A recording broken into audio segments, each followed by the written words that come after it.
It was 3:47 a.m. on a Thursday morning when I picked up the passenger who would change everything. I'm a taxi driver. Been doing this job for 3 years now. It's not glamorous, but it keeps the bills paid, and the bills are piling up these days. So I've got no choice but to keep working odd hours and long shifts.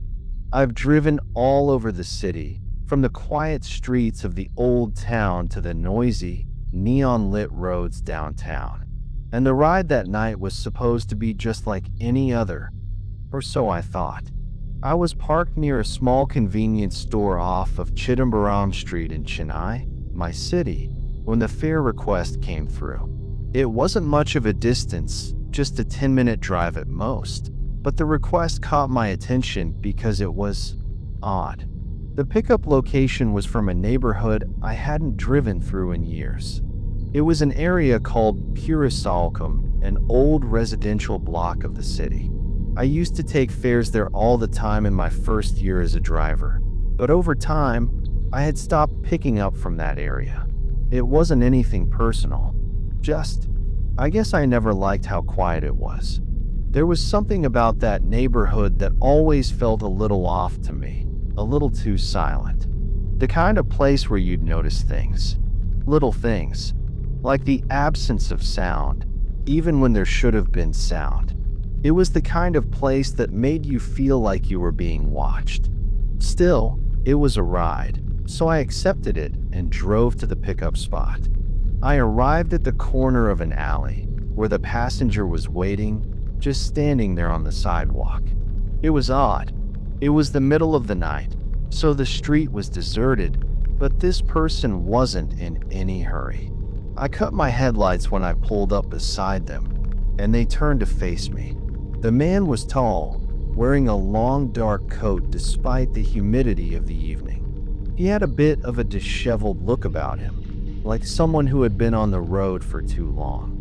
But he didn't look tired, just unnervingly calm. He got in without a word, and I could see he wasn't carrying any luggage.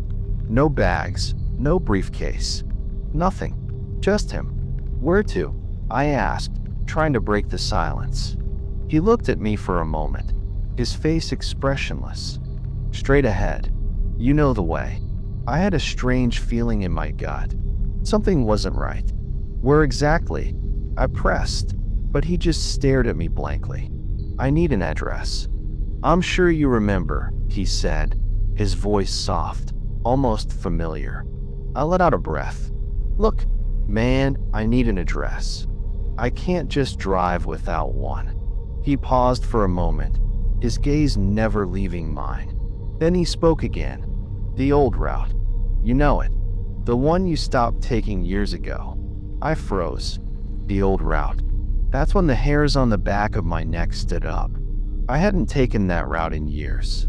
The last time I drove through that area was when I was still new to the job, and even then, it didn't sit well with me. But I had to admit, I didn't know how he knew that. I was about to ask how he knew that, but then the man spoke again. Just drive. I'll tell you when to turn. Something about the way he said it made me hesitate, but I eventually just shrugged it off and started driving. At first, it felt like any other night. The hum of the engine, the soft swish of the tires on the wet pavement, the occasional flicker of streetlights in the distance. But as we went deeper into the heart of Purisalcom, a creeping unease started to grow in my chest. I glanced at the rearview mirror and saw him sitting there, staring out the window. I couldn't see his face, but I could tell his eyes were fixed on something ahead, something that I couldn't see. Turn right here, he said quietly, his voice barely above a whisper. His tone was calm, unhurried. I didn't recognize the road we were turning down, but I figured it didn't matter. I'd driven all over this city. After all, I didn't need to know every single street. But something about the road felt wrong. The further we went, the darker the streets became. The houses were spaced out far apart, and there was an unsettling stillness to the neighborhood. I couldn't shake the feeling that we weren't supposed to be here. I glanced in the mirror again, but this time, I caught his eyes in the reflection. His gaze was fixed on me, unnerving, unblinking. You used to drive this route, didn't you?" he asked, his voice low. I nodded, my throat dry. "Yeah, I did. A long time ago.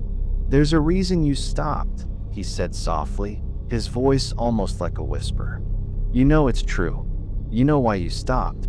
I didn't answer. The words were stuck in my throat. The truth was, I didn't even know why I had stopped taking this route.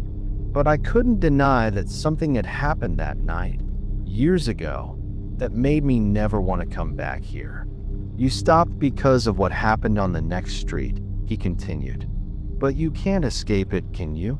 My heart started racing. I felt a chill run through my body. I had no idea how he knew what had happened that night. How could he? I tried to focus on the road, but the words kept replaying in my head. What did he know? How could he know? We kept driving for what felt like an eternity, and with each turn, I felt more and more trapped. Finally, after what seemed like forever, he gave me another instruction.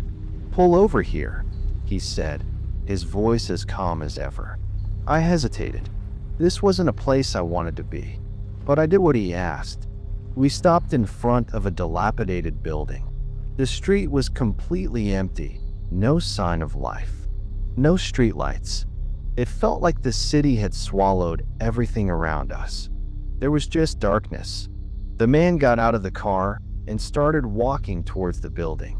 I didn't want to follow, but I couldn't shake the feeling that something was going to happen if I didn't. I parked the car and followed him, cautiously. The closer I got to the building, the more the air seemed to thicken. It was like the place itself was suffocating me, pressing down on my chest. I reached the doorway and looked inside. The building was dark, but I could make out a shadow moving in the distance. The man was standing by the entrance, waiting for me. "You don't remember it, do you?" he asked, his voice barely audible. "You don't remember why you stopped driving this route?" I stepped closer, the feeling of dread settling deep in my bones.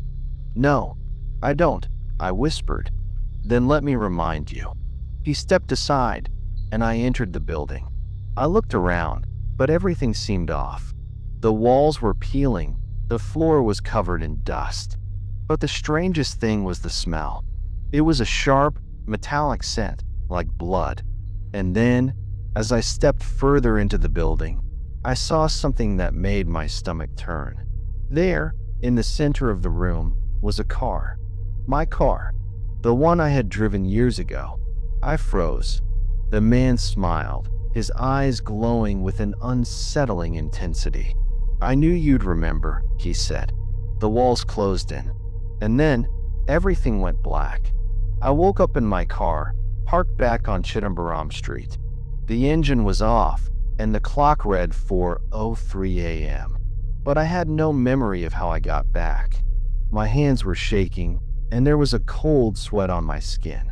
I tried calling the police, but when I asked about the building or the man, they couldn't find anything. No record. Nothing. It was like the place had never existed. But I knew what I saw. I knew what happened. To this day, I don't know what that man was or how he knew so much about me. And sometimes, late at night, when I'm driving past Purus Alcom, I see him standing at the corner of the street, waiting for me to remember.